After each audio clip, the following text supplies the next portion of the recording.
Merci. La parole est à Monsieur Bernard Perru.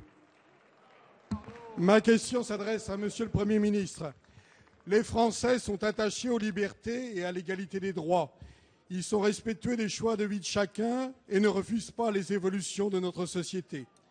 Mais les Français sont inquiets, voire choqués, quand ils lisent dans la presse cette affirmation d'un des grands défenseurs du mariage pour tous, je le cite, « Louer son ventre pour faire un enfant ou louer ses bras pour travailler à l'usine, quelle différence ?» Devant de tels propos, Monsieur le Premier ministre, pouvez-vous dire aux députés et aux Français ce que vous voulez réellement faire à travers cette réforme? Voulez-vous, sous prétexte de modernité, détruire le mariage qui n'est pas qu'un contrat, mais une institution fondée sur la réalité biologique de la différence des sexes et qui permet la lisibilité de la filiation? Voulez-vous, au nom d'une conception spécifique de l'égalité entre adultes, créer des inégalités entre enfants, avec de nombreuses incertitudes juridiques préjudiciables à tous, et faire disparaître de tous les codes, lois et textes les mots de père et mère? Voulez-vous, plus grave, après l'instauration de la PMA par un simple amendement, sans respect des lois sur la bioéthique, aller jusqu'à la marchandisation du corps de la femme et légaliser les mères porteuses? L'humain, oui, l'humain, mes chers collègues, va-t-il entrer dans la catégorie des biens de consommation commercialisables? Cela est inacceptable.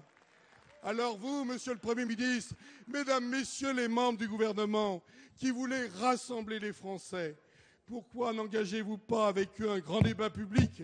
Car ce projet les interroge, il les bouscule, il les divise et il suscite des réactions passionnées. Craignez-vous à tel point le débat, même au sein de votre groupe, qui ne permettra pas d'ailleurs la liberté de vote sur ce texte? La parole est à Christiane Taubira, garde des Sceaux, ministre de la Justice.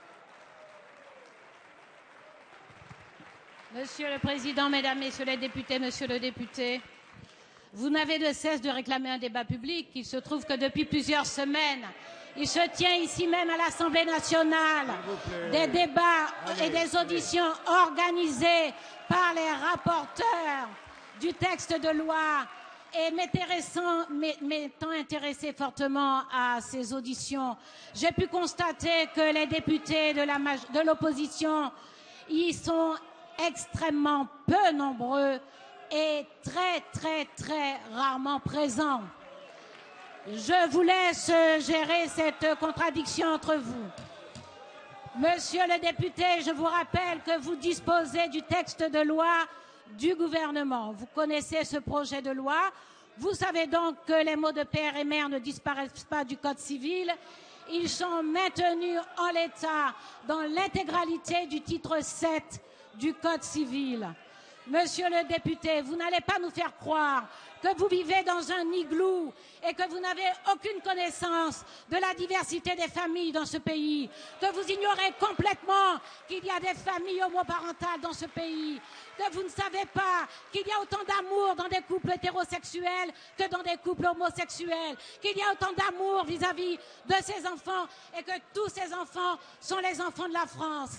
Alors oui, monsieur le député, le gouvernement présente un texte de loi de grand progrès, de grande générosité, de fraternité et d'égalité. Et nous apportons la sécurité juridique à tous les enfants de France.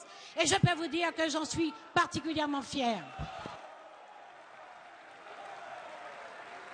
Merci, Madame la garde des Sceaux.